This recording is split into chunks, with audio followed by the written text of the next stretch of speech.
So today, as Prime Minister Modi is in Oman, he has signed a comprehensive trade agreement with Oman, and also he visited Jordan, Ethiopia. We will discuss all that and much more with the former Ambassador Anil Trigunayat.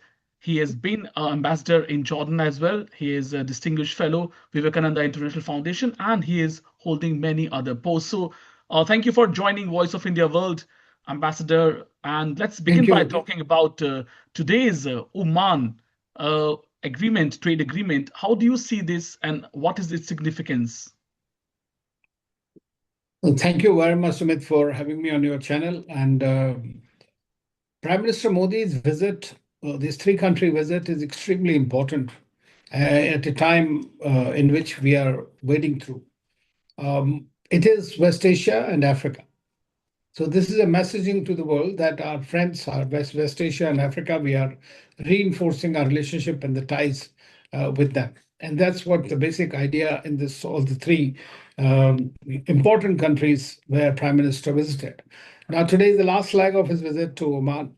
And he is, as we talk, he's meeting with His Majesty the Sultan.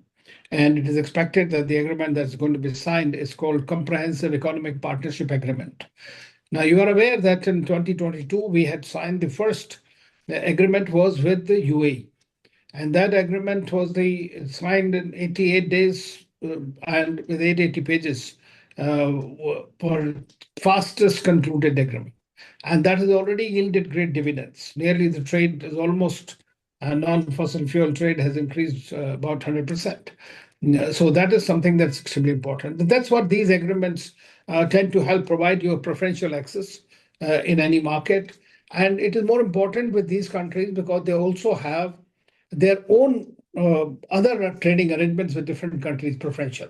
But today, as we are looking at the world becoming increasingly more protectionist, these kind of synergizing your strengths through trade and through these kind of agreements help you find a greater market access. It is estimated that with this particular agreement, roughly $3 billion worth of Indian exports will benefit. Now, that is an important achievement going forward as the constriction of trade in the most so-called liberal economy is taking place. And sir, he also visited Jordan, Ethiopia. How do you see these developments in the light of good news or maybe good developments for global Indians, NRIs, and diaspora?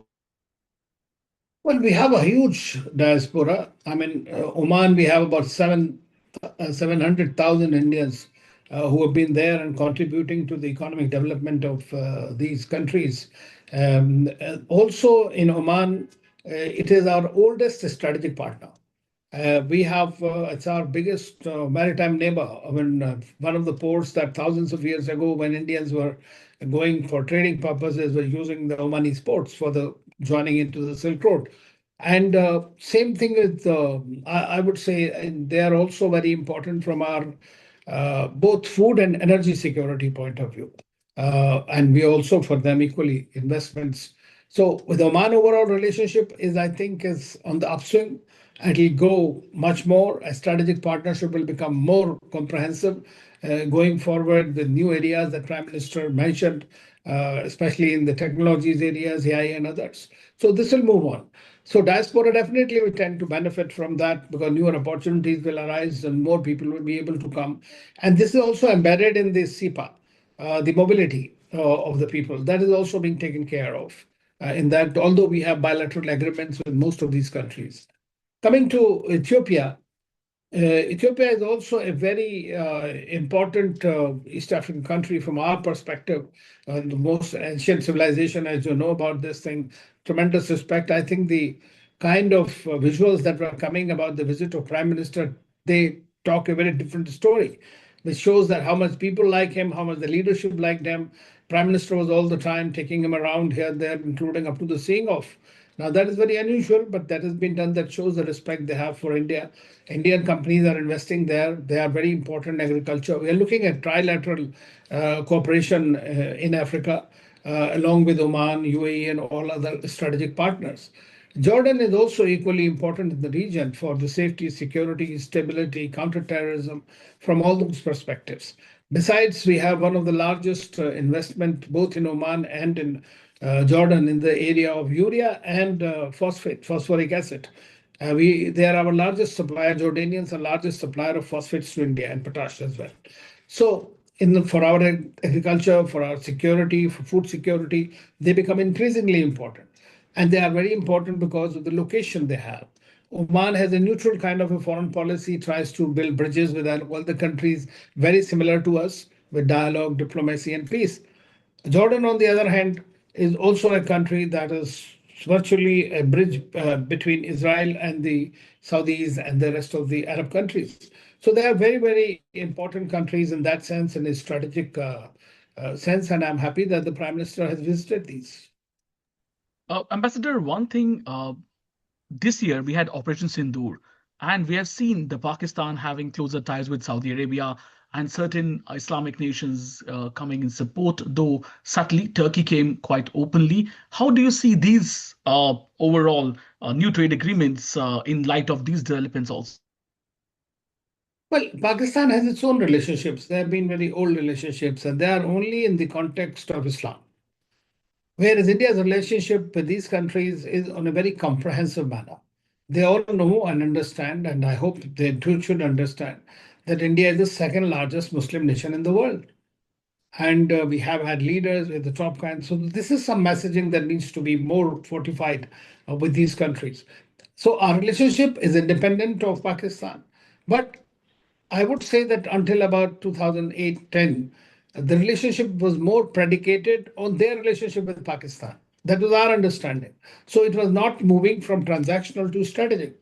But in the past 10 years of Prime Minister Modi, we have seen that specific focus has been made exactly how to make the relationship more strategic, means defense, security, space, civil nuclear, AI, and all the areas, and more investments, strategic investments.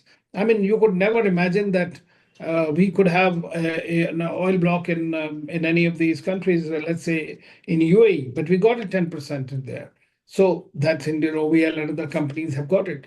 Strategic reserves, investments into India's oil, that is something that was not there. So for our energy security, for our diaspora security, for economic, for the ease of navigation, which is there, it's very important that these countries remain secure and stable. So that's where our relationship is entirely different as far as they're concerned. They'll continue to have their partnership with Pakistan because Pakistan also encashes its nuisance value with them.